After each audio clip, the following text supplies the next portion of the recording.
Yo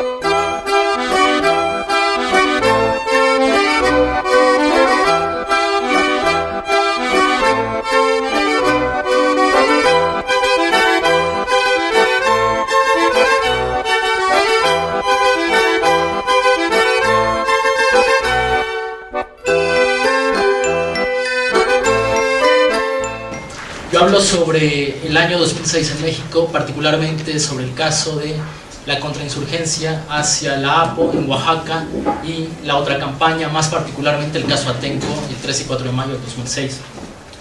El título de mi ponencia habla respecto a la contrainsurgencia simbólica desde los medios masivos, movimientos sociales y subjetividad.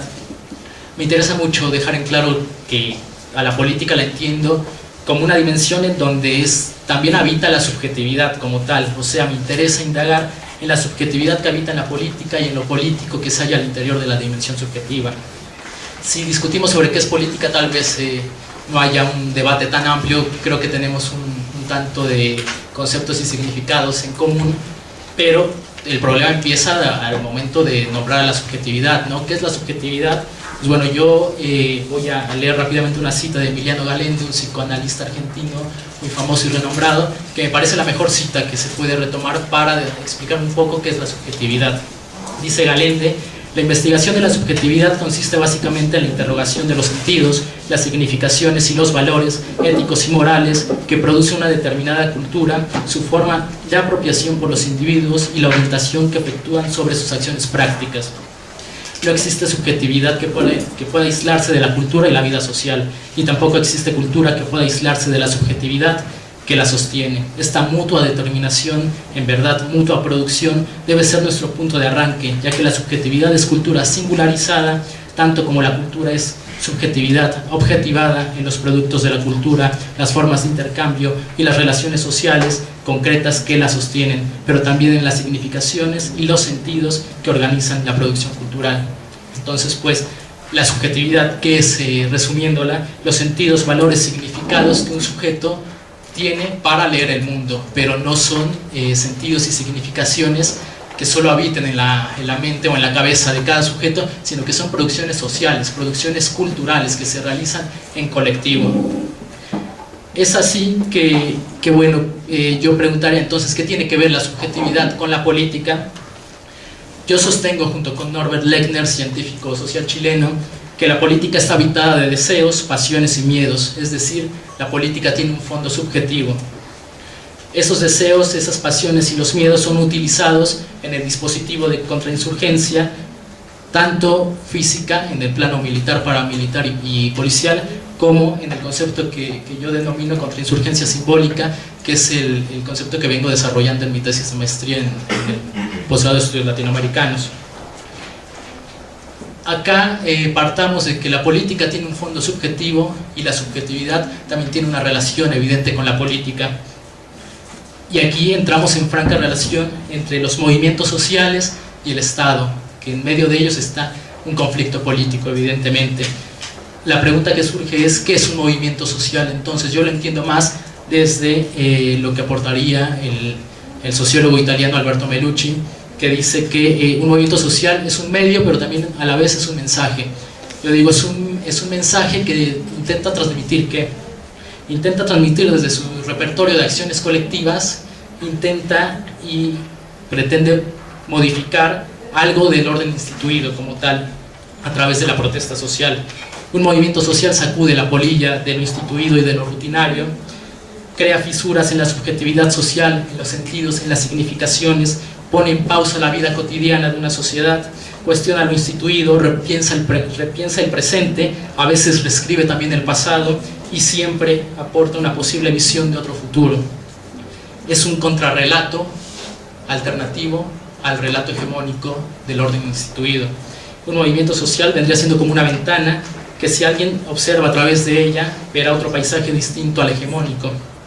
Retomando un poco el cuento de Alicia en el País de las Maravillas, un movimiento social podría ser también una especie de madriguera, ¿no? Donde si uno se inserta en ella, aparecerá en un escenario distinto, en un escenario que crea otro mundo posible y otro futuro posible, ¿no? Es una de las aportaciones que nos hace el autor de este cuento, que después fue acusado de pervertido y cosas por el estilo, que bueno, son intimidades que no viene el caso acá de velar, ¿no? Pero me gusta la metáfora de que un movimiento social puede ser una especie de madriguera que nos lleve hacia otro tipo de paisaje. Es decir, un movimiento social aporta nuevos sentidos. Entonces estamos con que en relación con la subjetividad, un movimiento social crea como tal procesos de producción de subjetividades alternativas, o sea, nuevas formas de que los sujetos en individual y en colectivo entiendan a la sociedad y entiendan al mundo. Es natural que entonces, si un movimiento social atenta contra lo instituido, es natural que los poderes políticos y económicos intenten aniquilar al movimiento social. Acá es donde se activa la contrainsurgencia en su fase militar, paramilitar y policial, pero también la contrainsurgencia que yo denomino como simbólica, es decir, en el aspecto subjetivo.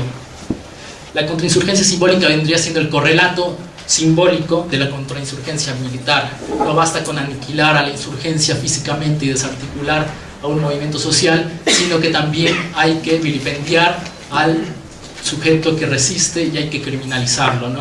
De eso se trata esta mesa. La contrainsurgencia simbólica como tal produce significaciones, discursos e imaginarios sociales adversos a los sujetos que enarbolan una protesta social, procurando que ésta sea aniquilada y, de ser posible, no se propague al resto de la ciudadanía. Yo divido en dos pasos el proceso de contrainsurgencia simbólica. El primero sería que busca cortar los cables que puedan unir al movimiento social con el resto de la ciudadanía, con el ciudadano de a pie, con el ciudadano común y corriente. Esta etapa del proceso tiene como principal afán el hecho de construir socialmente al miedo como idea política. Esta idea quiero remarcarla totalmente.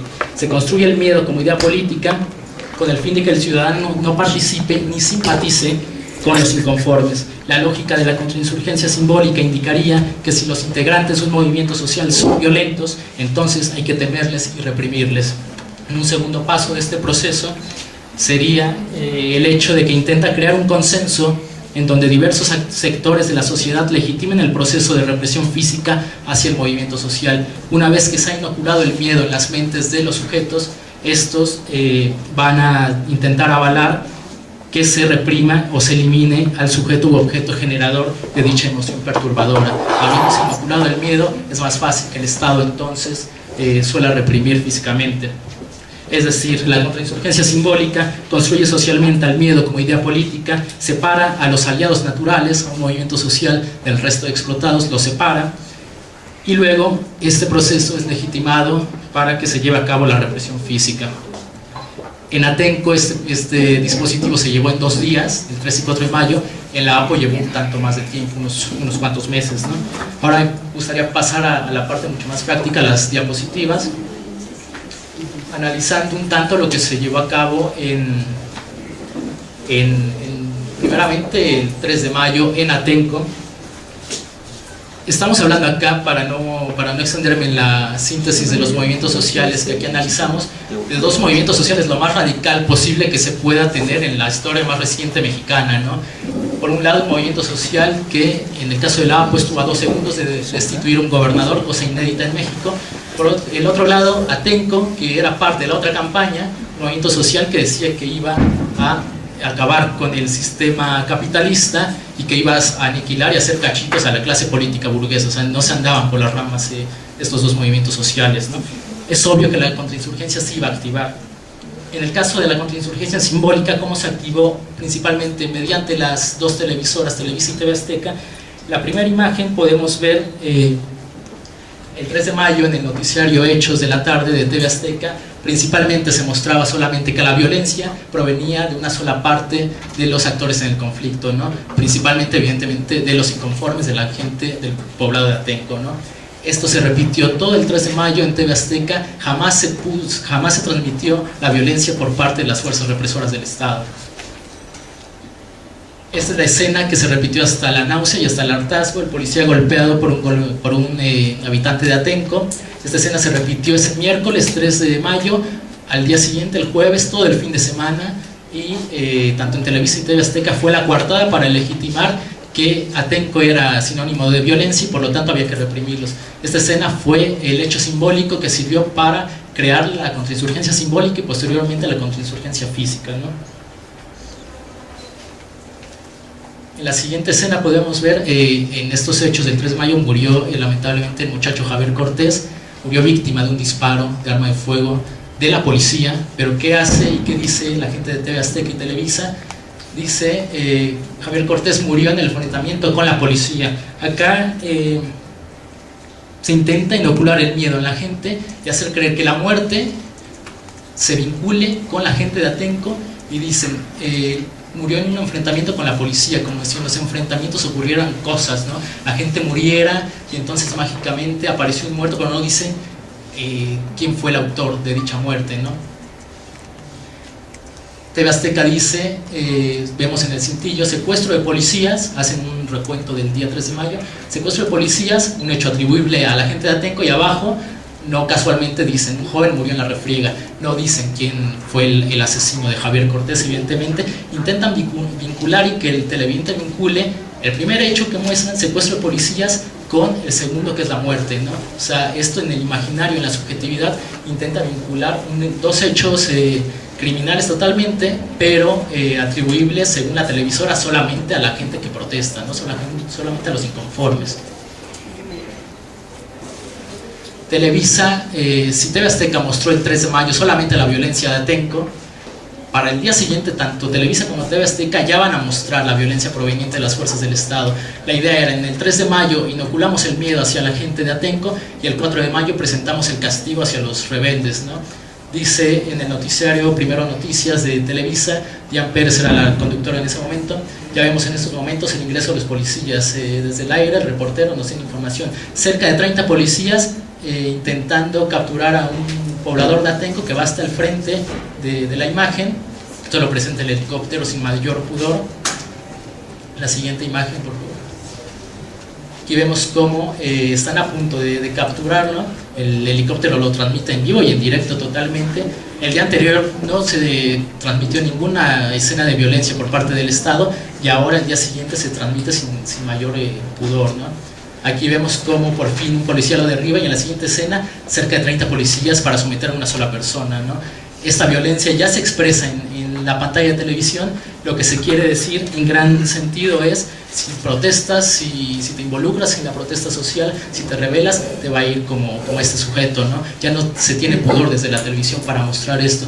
Yo lo comparaba un poco con lo que hizo la autoridad española en el siglo XIX, con Hidalgo, con Allende, con Aldama. Cuando los capturan y los fusilan, los héroes patrios, se les corta la cabeza, ¿no? No solamente se les fusila y ya acabamos con el germen que inició la rebelión, ¿no? Sino que se les corta la cabeza y la cuelgan en la alhóndiga de granaditas en 4 esquinas de la edificación.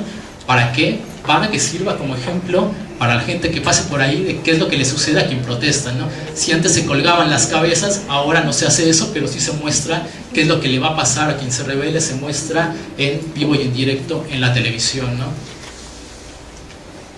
Y ya estoy por terminar 2 minutitos más.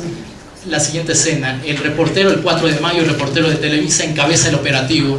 Atrás de él un bloque de policías de Policía Federal Preventiva van entrando al poblado de Atenco en la mañana. ¿Y quién encabeza el operativo? El reportero Mario Torres, ¿no? Yo pregunto, a nivel de subjetividad, ¿qué crea esto en el televidente, ¿no? ¿Qué es lo que se intenta mostrar cuando la televisora y el reportero es el que encabeza el operativo? Me parece que acá hay una especie de historia de buenos y malos, ¿no? Han llegado los buenos que van a darle su merecido y su castigo a los malos, ¿no? Es un poco, me parece, la lectura que se le puede dar a la forma de presentar las noticias. Por igualmente aquí vemos a Ignacio del Valle. Lo que hace mucho la televisión es no hablar solamente de la gente de Atenco, sino siempre buscan un líder, que aunque Nacho no sea tal cual el líder ni el caudillo del Frente de Puebla, es un migrante más, pero la televisión lo que busca es enaltecer mucho a una sola figura para poder criminalizarla, ¿no? Y constantemente cuando se hablaba de Atenco en televisión se hablaba de Ignacio del Valle, una y otra vez se le presentaba. Acá en TV Azteca, en una parte de la imagen el reportero, en la parte derecha la imagen de Nacho del Valle con el machete, ¿no? O sea, queriendo enaltecer una sola figura para poder hablar del movimiento en su generalidad, pero retomando una sola persona, criminalizando y haciendo objeto del mal y de todos los miedos a una sola persona. Acá otra imagen de los machetes, la vamos a saltar. Siguiente imagen, la gente de Atenco, TV Azteca muestra una protesta, me parece que es afuera de la Secretaría de Gobernación. La gente de Atenco golpea con sus machetes las vallas de seguridad dicen actos de violencia, saqueos, cierres y secuestros en Atenco. Se intenta vincular la violencia evidentemente con los inconformes. Incluso en la imagen se escucha muy claramente el ruido de los machetes contra las vallas de seguridad. O sea, este ruido y este cintillo que se muestra intentan construir e inocular el miedo en las mentes de los televidentes, ¿no? Y por último, paso rápidamente al caso de Oaxaca, el asesinato de Brad Will, que quedó impune totalmente. TV Azteca muestra la escena sin mayor pudor. Hay que mostrar la muerte y vincularla con la APO, vincularla con los inconformes. Estamos presenciando acá los últimos segundos de la vida de un ser humano y el camarógrafo se mete y casi traspasa el alma del ser humano que está muriendo, y se muestra sin mayor pudor este acto de violencia. Se muestran escenas como si fuera esto Afganistán y no Oaxaca. El reportero se sitúa delante de una barricada incendiándose. Y en este último ejemplo, y pido 20 segundos más para culminar, Vicente Gálvez de TV Azteca, reportero, está hablando en un enlace en vivo y en directo con el noticiario Hechos. Habla de las negociaciones entre Enrique Rueda, el dirigente de la sección 22 del Sindicato de Maestros de Oaxaca, un acuerdo entre Enrique Rueda y Gobernación. Esa es la nota, pero el noticiario quita la imagen del reportero y empieza a transmitir hechos de violencia como el asesinato de Brad Will. La siguiente imagen, por favor. Cómo es llevado el cuerpo moribundo, cómo algunos habitantes de Oaxaca están volteando un carro para incendiarlo y montar una barricada. Yo pregunto, ¿qué tiene que ver la negociación entre Enrique Rueda con Gobernación y los hechos de violencia que nos muestran las imágenes? Absolutamente nada. Pero la idea de la televisora es, hay que vincular todo hecho que tenga que ver con la APO, hay que vincularlo con la violencia, con la muerte, con la destrucción, ¿no? La siguiente imagen y la última, retoman ahora sí al caso de Enrique Rueda, mientras se seguía hablando el reportero acerca de las negociaciones, pero al lado ponen una camioneta incendiándose, ¿no? O sea, la violencia a todo lo que da, y la violencia siempre relacionada con el movimiento social.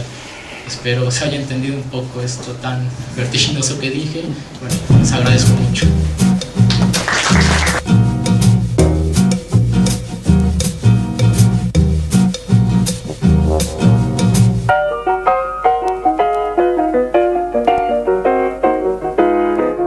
Sociales, producciones culturales que se realizan en colectivo. Es así que bueno, yo preguntaría entonces, ¿qué tiene que ver la subjetividad con la política? Yo sostengo, junto con Norbert Lechner, científico social chileno, que la política está habitada de deseos, pasiones y miedos, es decir, la política tiene un fondo subjetivo. Esos deseos, esas pasiones y los miedos son utilizados en el dispositivo de contrainsurgencia, tanto física, en el plano militar, paramilitar y policial, como en el concepto que yo denomino contrainsurgencia simbólica, que es el concepto que vengo desarrollando en mi tesis de maestría. Pero el problema empieza al momento de nombrar a la subjetividad, ¿no? ¿Qué es la subjetividad?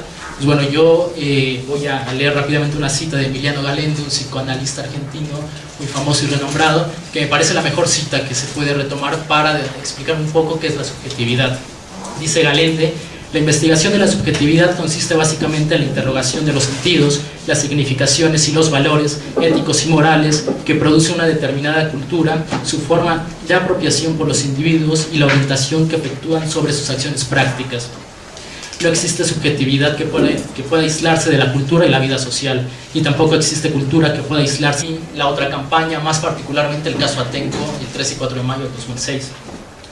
El título de mi ponencia habla respecto a la contrainsurgencia simbólica desde los medios masivos, movimientos sociales y subjetividad. Me interesa mucho dejar en claro que a la política la entiendo como una dimensión en donde también habita la subjetividad como tal. O sea, me interesa indagar en la subjetividad que habita en la política y en lo político que se halla al interior de la dimensión subjetiva.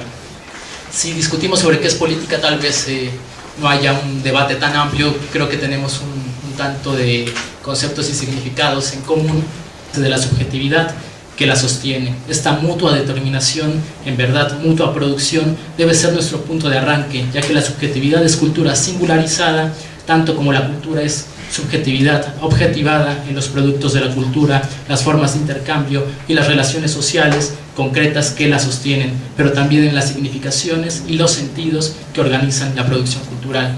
Entonces, pues, la subjetividad, que es, resumiéndola, los sentidos, valores, significados que un sujeto tiene para leer el mundo, pero no son sentidos y significaciones que solo habiten en la mente o en la cabeza de cada sujeto, sino que son producciones.